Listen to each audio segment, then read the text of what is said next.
RB13 on track looks great, and I think these new regulations are certainly visually a lot more attractive. I think the design team and aero team have done a great job in producing a super looking car.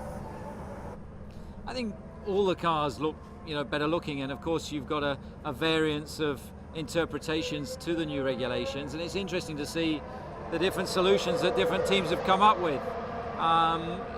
Quite unique in some instances. So that's quite fascinating. Seeing the car was cool. I think the car looks nice. To be honest, I think most of the cars look good. Visually, I think for a fan, a racing enthusiast, they look wide and low and aggressive. So that's cool. I got behind one of the cars on the last run, so I got to follow, and they look different on track as well. So I think it's. It won't take fans long to get used to this. Yeah, I mean, it looks a good car. I mean, beautiful. We haven't done much running so far, but it's early days, so I'm just building up to it.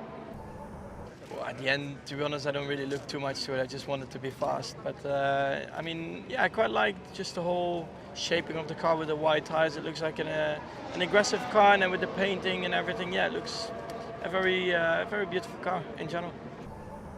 A few issues we've endured on track today, not major, but just niggling and annoying. So the engine guys have worked hard to get on top of them, and hopefully we'll get back out and do a few more miles before the end of the day. The car was it felt alright on track. We didn't obviously get really any running this morning, but this afternoon was more positive. I think we got around 50 laps, and considering. I think in that time we learned quite a bit. We got up to speed. By the end, I think we understood the car already a bit better. So, yeah, that's testing. I mean, it's cold as well today, so you take what you can at testing. But I think we know once we go racing, then it's another story again. This morning we had some sensor stuff, and the problem was that's deep inside, I guess, the back of the car. So everything had to come off, and that was the main time-consuming thing. But and then this afternoon we had a few little things, again more like connector kind of stuff. It's more safety things, but again you have to go underneath and get everything, take the floor off, and it's more time consuming, I guess, than actually how big the problem is. But obviously playing it safe for the first day of testing. Well, obviously, data, understand the aerodynamics, understand the mechanical side of the car, understand how the tires are interacting. So it's all about gathering that information and data, and then analysing it and utilising it to develop and progress the car.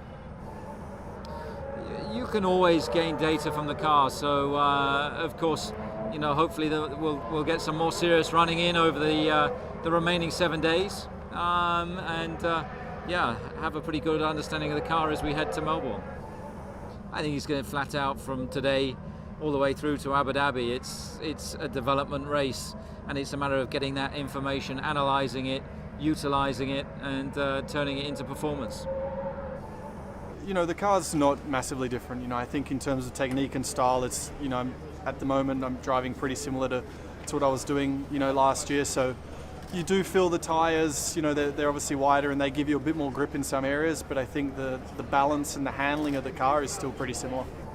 I think you're curious to know if you still remember how to drive an F1 car, so It was cool. I felt like I got up to speed relatively quickly, and yeah, it was fun. It was alright. Not bad.